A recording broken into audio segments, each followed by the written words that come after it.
We see the headlines about massive lawsuits and market monopolies, but we rarely see the actual mechanics of how they're being fought. This is EconWorks. We look past the talking points to find where law, economics, and markets actually collide. Let's get into it. You know, right now, competition enforcement is absolutely front and center of economic policy. We're seeing it everywhere, from the tech giants we use every day to the platforms we buy concert tickets on, even in healthcare and aviation. Regulators are really stepping in, and they're being pretty aggressive about reshaping entire industries. So let's dive into what's become one of the most complex balancing acts in modern economics. And this image, it just perfectly illustrates the core question we're facing, right?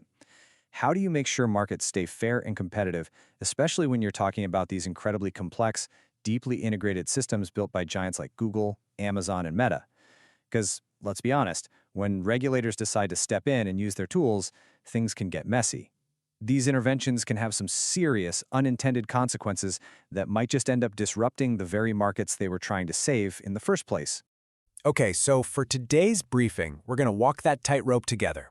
We'll start with the Regulators Toolkit, then we'll look at the case for taking action. After that, we'll get into the tricky part, the unintended consequences, and finally wrap up with what this all means for the decade ahead. All right, first things first. Let's really get a handle on the remedies themselves. I mean, what are regulators actually doing when they decide to step into a market? Turns out they've got three main tools in their toolbox. So, the first tool is what's known as a behavioral remedy. The best way to think about this is like setting new rules of the road for a company. It's not about changing the company's structure or anything, but it puts a stop to specific actions. A classic example, telling a tech giant they can't prioritize their own products in search results over competitors. It's all about changing how they behave.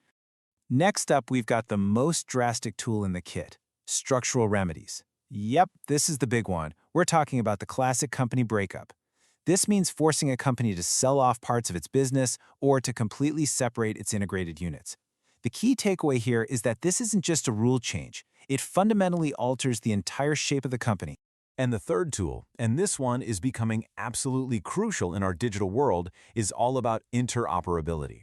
Basically, this forces a company to open up its closed ecosystem. Think about it. Imagine making a messaging app let you receive messages from a totally different competing app. It's all about tearing down those walled gardens to let new players plug in and actually have a chance to compete. So there you have it. You've got these three totally different approaches. You can change a company's behavior, you can change its actual structure, or you can change how its systems connect with everyone else.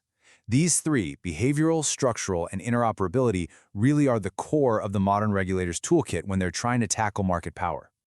Okay, so now that we know what the tools are, the big question is, why are regulators being so aggressive with them right now? Well, if you ask the people who support these moves, they'll tell you it's absolutely essential. They argue it's all about protecting us, the consumers, from everything from crazy high prices to getting trapped inside one company's digital ecosystem.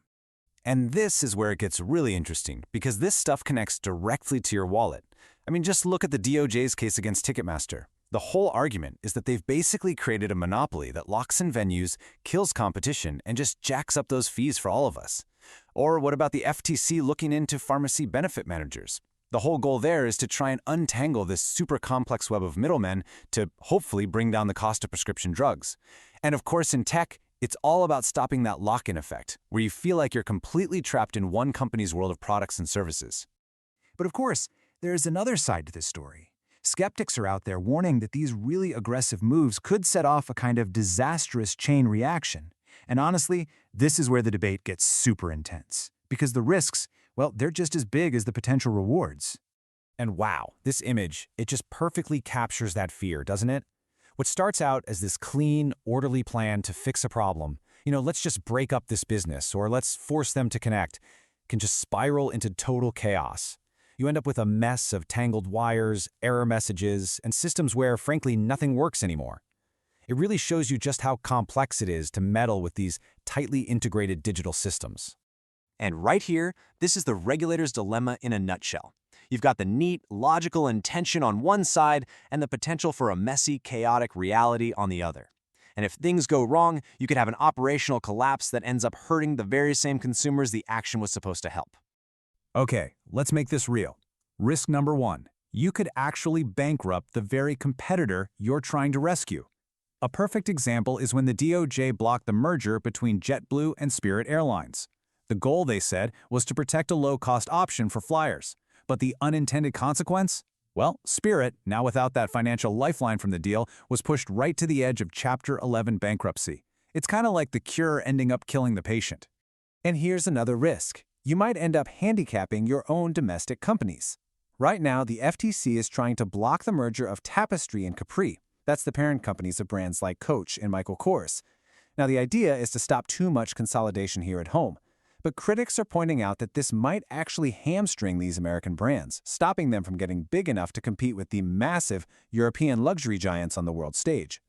Then there's the tech world, where this heavy scrutiny can just bring innovation to a grinding halt. Take the review of the deal between HPE and Juniper. Just the delay from the review process can slow down or even block the kind of integrations they need to build a stronger competitor to the biggest global tech players. In this case, the delay itself becomes the problem. It's a barrier to competition. So, all of this, it brings us right to the core challenge for pretty much every business leader and policymaker for the next decade. How in the world do you navigate this incredibly complex, high-stakes landscape? You know, this quote really just nails it. It says, "The competition toolkit is powerful. However, rough methods can often cause serious problems, which can defeat the ultimate purpose of promoting competition and hurt consumer choices." It's so true. The tools are powerful, no doubt, but if you use them like a sledgehammer, you can create problems that completely undermine what you were trying to do. And at the end of the day, consumers could end up with fewer choices and worse outcomes.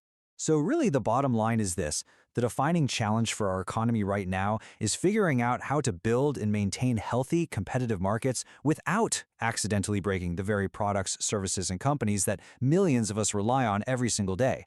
It's an incredibly high-stakes balancing act, and there are just no easy answers. And that really leaves us with the big question, doesn't it? When you look at the future of tech, of healthcare, of all these critical industries, are these aggressive moves by regulators the right medicine for the market? Or is the risk of those unintended side effects just way too high? It's something we're all going to have to grapple with. Thanks for watching. For the deep dive economic analysis behind these stories, join us at econworks.com. Subscribe to stay informed on where law and economics meet the market. We'll see you in the next episode.